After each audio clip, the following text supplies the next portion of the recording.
Our world is full of the unexplainable. And if history is an open book, all of these amazing tales are right there on display, just waiting for us to explore. Welcome to the Cabinet of Curiosities.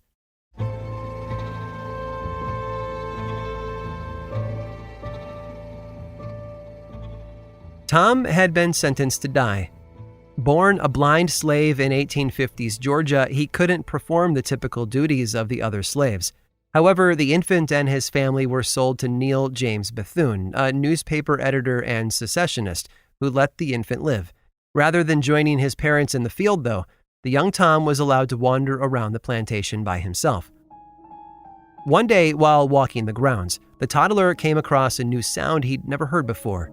It was beautiful, a tinkling of ivory against taut strings. The plantation owner's daughters were having their piano lessons, and Tom listened intently as they played. He found ways to eavesdrop on their lessons, and whenever someone would sit down to play for company. By the time he was 4 years old, he was allowed to use the piano and could plunk out the songs that he'd heard. A year later, he was composing his own tunes. His first was inspired by the sound of rain hitting a tin roof. As he got older, his skills advanced, and Bethune took notice. Tom played his first concert when he was only 8 years old. After that, Bethune started hiring Tom out as a slave musician, charging $15,000 per performance. You see, Tom possessed an incredible talent, one that he'd had since he was only a few years old. He only needed to hear a song once before he could play it on the piano. His memory extended to more than music, though. Poems and foreign texts were also retained after a single listen. In fact, when he was just a boy, Tom could listen to a conversation and repeat each person's side verbatim for up to 10 minutes. And he was an impeccable mimic, even going so far as to impersonate the birds he heard on the plantation, like the roosters and the crows. When he was 16 years old, Tom could sit down at the piano and play Beethoven, Bach, and Chopin with ease, again after hearing the songs just one time. He even got a chance to perform his original songs for Mark Twain and President Buchanan. He'd play one of his own melodies once, then repeat it exactly the same way to prove he wasn't faking it. He was a marvel. Several years later, Tom's tour was put on hold for the war effort, where he helped his owner raise money for the Confederacy. It was a gross injustice and a poor use of his talents, but sadly one that he had no way of avoiding. After the war, Wiggins was still indentured to the Bethunes and continued to live on the plantation as their ward. They traveled overseas to Europe, where Tom would give performances to great acclaim. He and the Bethunes eventually moved to a farm in Virginia where they would stay during the summer, but then tour all over North America the rest of the year. After the turn of the century, Tom took his act to vaudeville. He performed his first concert at the Orpheum Theater in Brooklyn. Over the next year, Tom toured extensively, putting increased strain on his body. His frenetic schedule caught up with him only 1 year later. In 1904, he suffered a massive stroke that caused partial paralysis.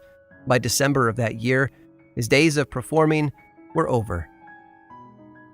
A few years later, James passed away, and his wife Eliza gained custody of Tom.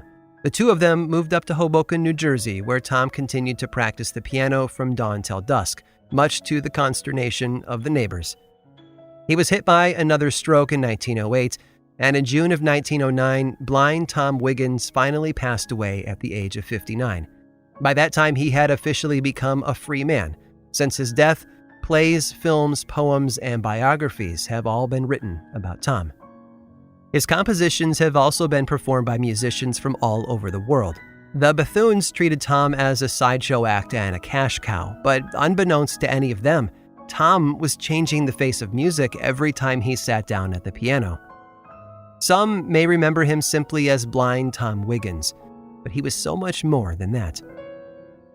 Tom was a revolutionary.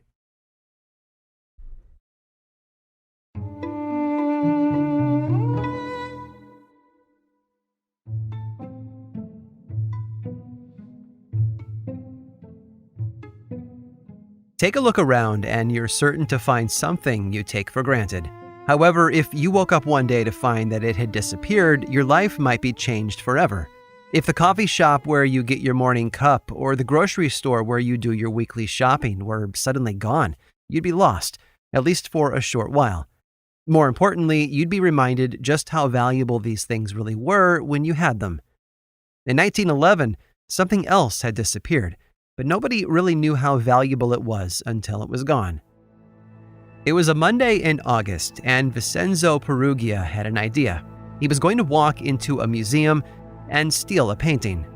Perugia had gained work for a short time at the museum as a handyman. He'd helped install the glass covers that protected the paintings from visitors' grubby, dirty fingers. He'd also kept the white smock he'd worn as his uniform, which he wore as he strolled into the building with two helpers that morning. They were brothers, Michel and Vincenzo Lancelotti, who followed Perugia right into the building. No one gave them a second look. Perhaps they fit right in, or maybe everyone was just a little hungover from their celebrations the night before. As the other employees moved achingly around the floor, Perugia and his accomplices made their way to the room where the painting hung.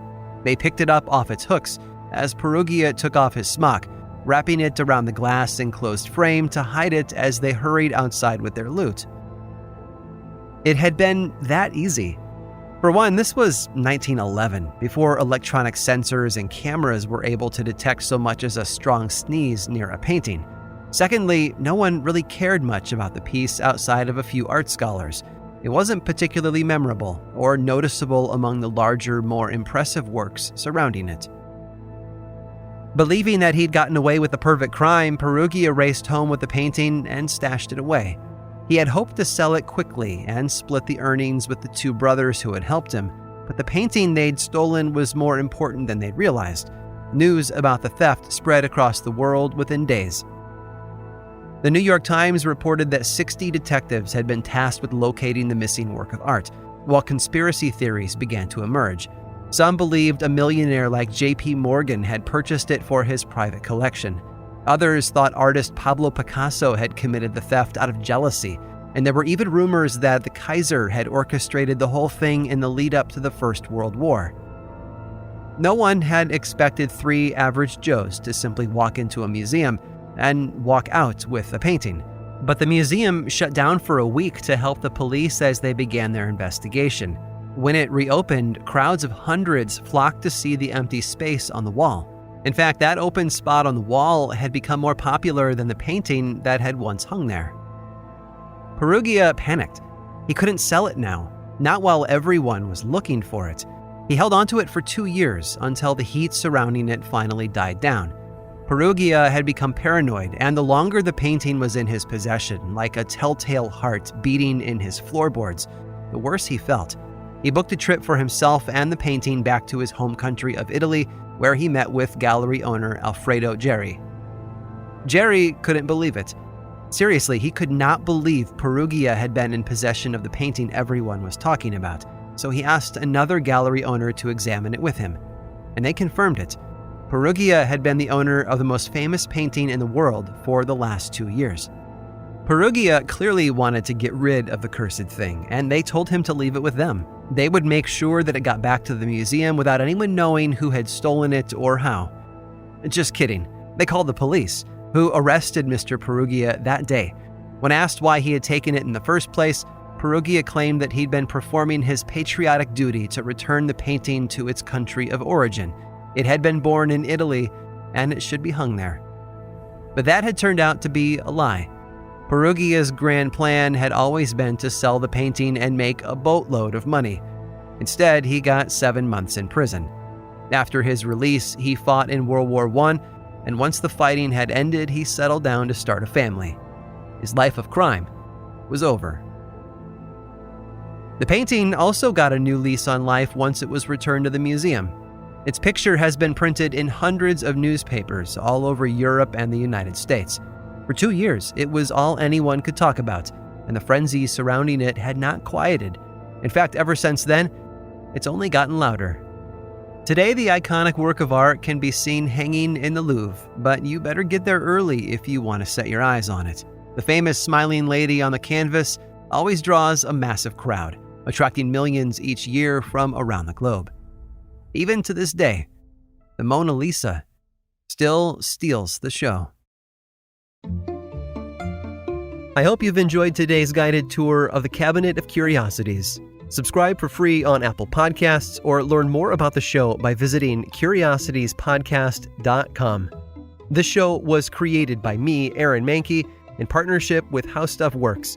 I make another award-winning show called Lore, which is a podcast, book series, and television show, and you can learn all about it over at theworldoflore.com. And until next time, stay curious.